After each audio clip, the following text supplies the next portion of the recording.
Isn't that sounds low? Well, anyway, so what do? Just about do a job and your tools acting on you. It worked perfectly yesterday when I used it. Today, not. So, primarily, get another sander out of the cupboard to finish off and put this one aside and get it fixed.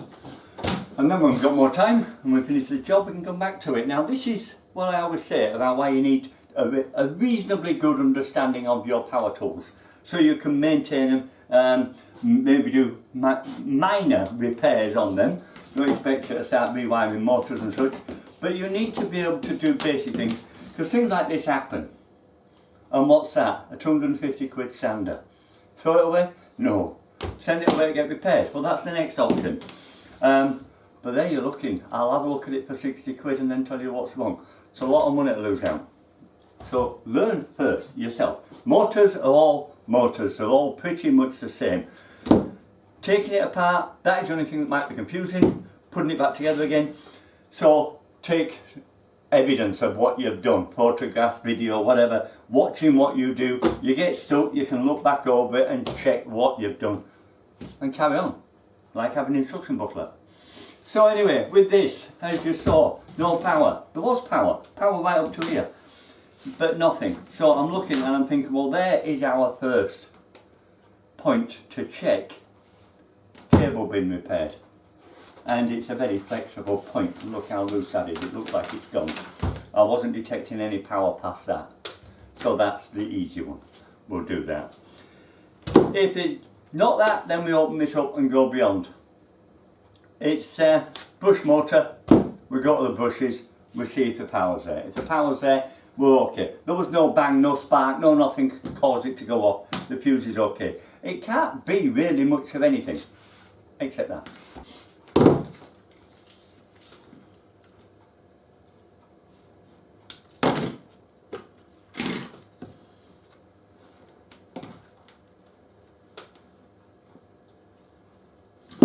Well, that's thick insulation tape.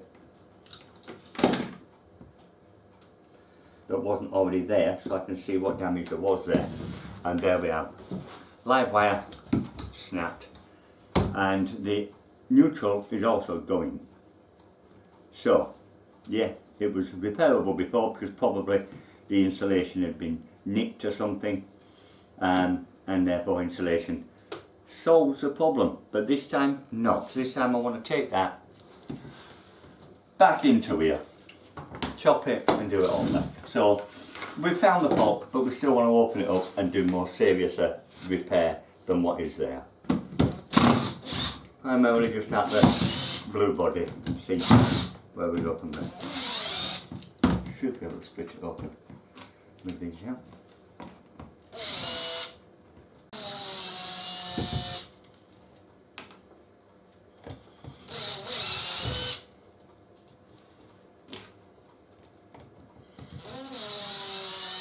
Now just one point while we're at this. This isn't the original or official one for this. The proper ones seem tremendously expensive, £20 odd or something each, and they do not last 2 minutes. The hook and eye gets very warm and it doesn't grip on them anymore.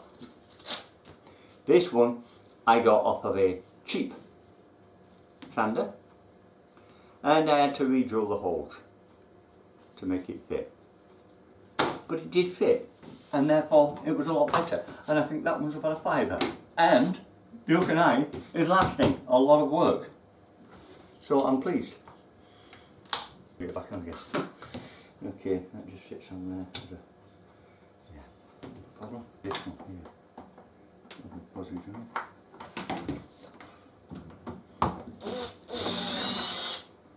There we go. And come apart. 2 hidden screws underneath the dust. Now. Okay, now.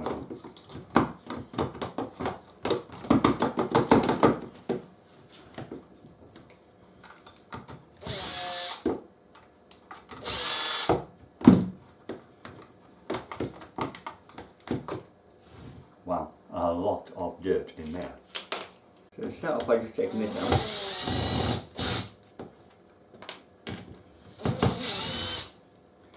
you're getting a close-up on this because I may need help putting this back together again. It's going to be taking it all out, it seems.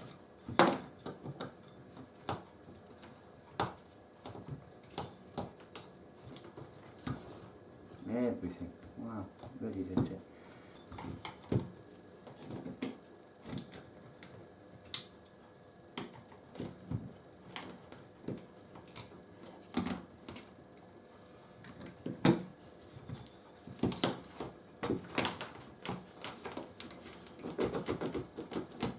Again, maybe not, something else will in. Yeah, that is good.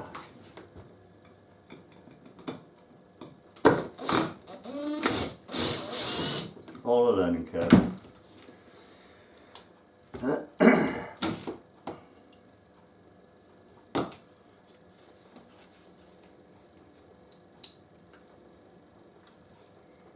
front, there. Pull the handle. Okay, and again, out with everything. Still one, oops, that just one fair. This wiring seems very tightly packed in here, so I'm going to have to make sure I get it all back in the same way. Because that tells you if it's tightly packed in that there's not much space in there for closing it. That's why they've packed it tight. There we are. Right, there's a sander, and there's sander, and there's a lot of mess. Okay, so give it a good cleaning off dry, this part of it. A little sandpaper where need be, maybe, in places.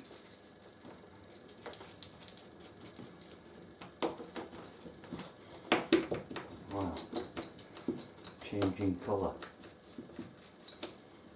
And I think we'll need the air on this to give it a good clean. What we've got here is this wire here. I'm moving it to start with. Put that there. And that is, yeah, 2 ring ones. Okay. There's are both red. Mine are blue. I don't care. As long as they'll do. Okay. So what I'll do at this point is I'm going to snip them there, so I know without too much guesswork what colour goes where. Then I shall start. Let me cut this back even further. Something clean and nice.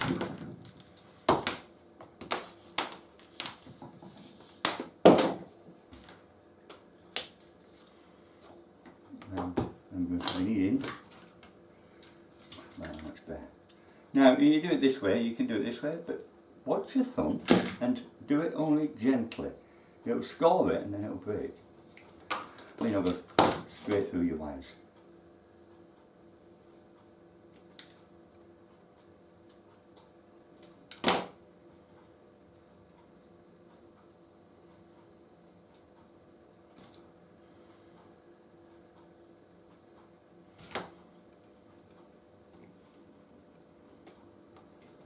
Okay, that's from. Right, take off the neutral first.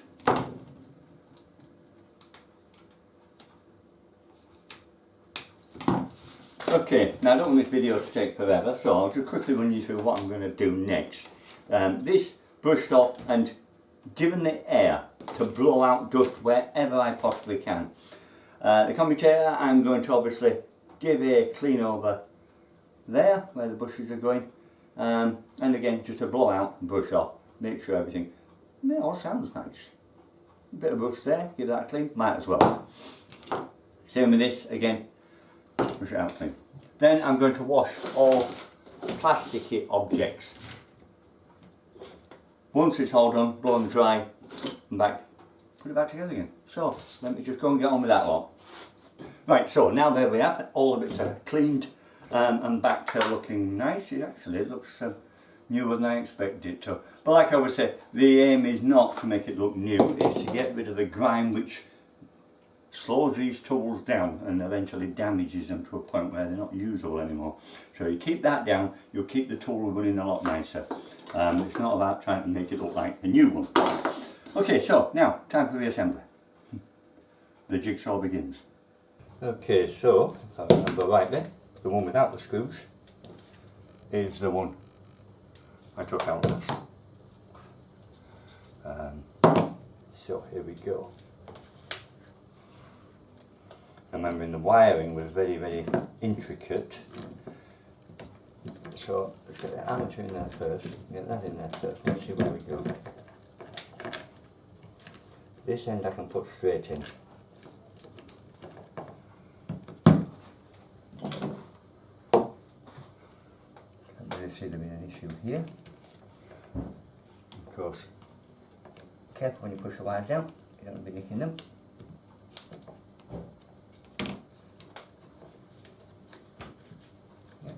Yeah, that's all good. All good in place.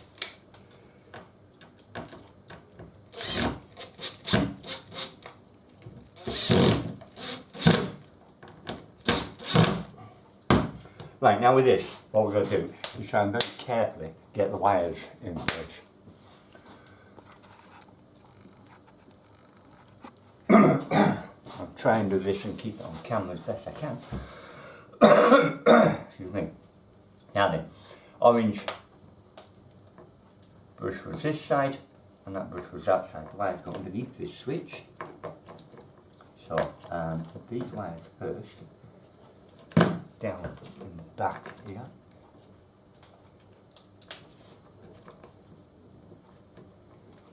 Pushing them all the way down because there'll be other wires to go in as well. So I want maximum space. This one, now the bush is there, but it's got a space underneath, I believe, with this wire to come out from there, that way.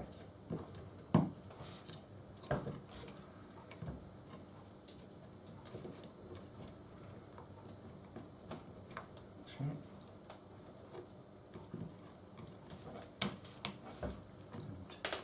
And not that way.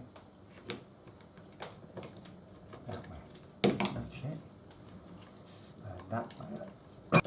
That wire's going to come out through there, down through there. The grey wire, part of the bush connections, go down into there as well.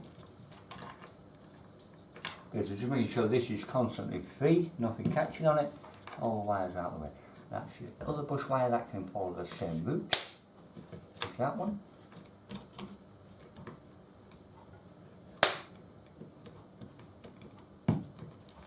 So, that's out of the way, that's in, that's looking good.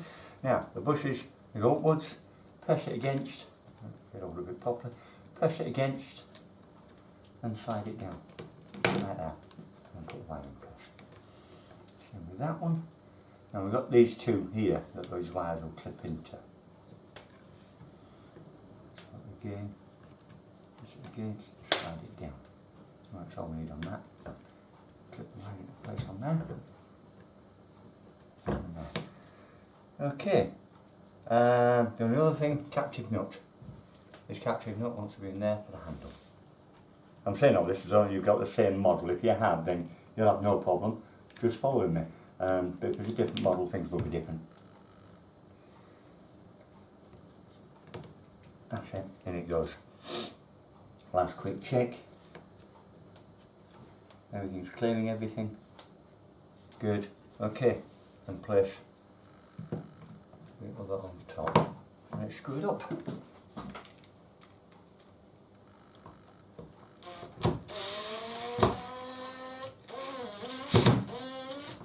Now it's okay using a power driver, but remember to stop when they want to stop.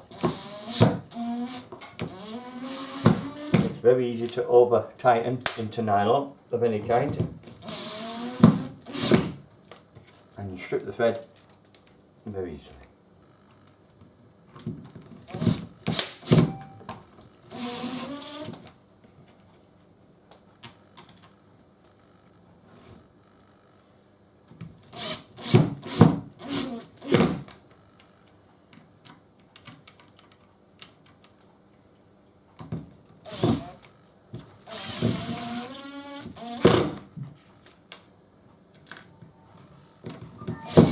Okay, before we go any further, just a quick test. Now just a point here, I did actually oil all the bearings just to make sure things were running freely. And don't forget to oil this bearing, which is the final one as well, just to make sure everything is clean. Running all through it will just help it to clean up. Right, just like see. Yeah, that sounds sweet enough. Obviously it's a lot faster than what it will sound when it's finished. But now it hasn't got the sanding equipment on it. Okay, next we need the fan wheel. Now there is a flat locating lug on there and a shoulder on the spindle. Make sure they're aligned. If they are, that's it, the spindle will come all the way out like it did there. Now the next thing I like to do is put this cowling on.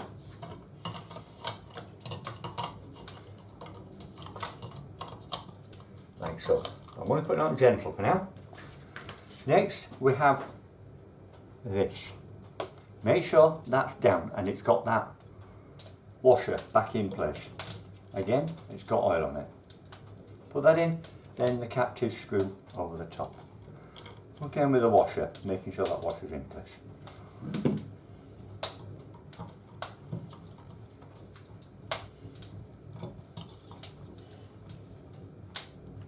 And hold the pan blade when you tighten that. Now then, this rubber bumper thing, it has got little lugs, locating lugs on it. They need to be, you can see there, little locating lugs, they need to be upwards and hook into this. So, put it into place. Like this, that's it. And just turn it until the locating lugs in the 4 points are in place correctly as they should be, like that. Then you can screw the body of this together.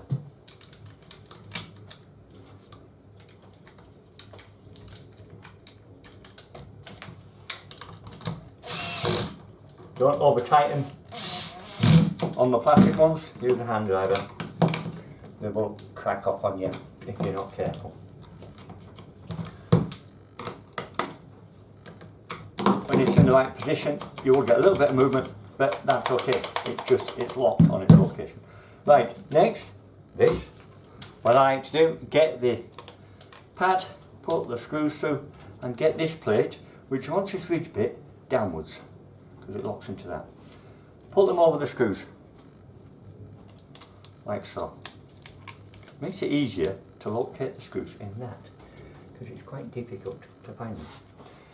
Go for the back one at the top, and then the others hammer in. If you can't, then you use a little brad awl to just go through and find where they are.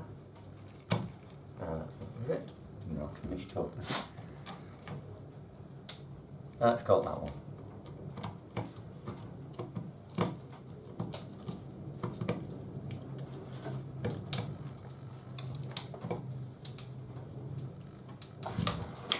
Got that one not there.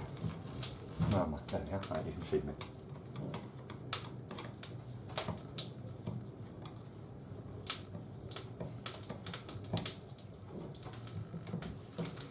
Make sure everything's still being free. That's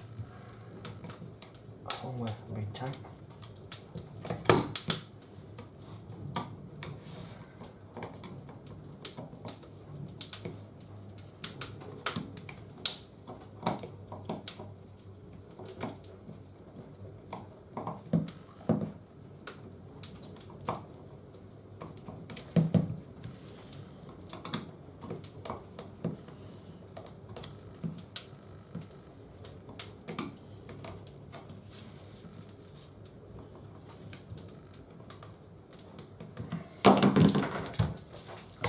That.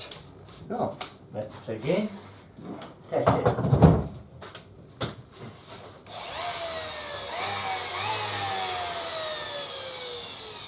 Now that's sounding sweet as a nut. Right, so that's it basically. That's how to repair and service a Makita sander.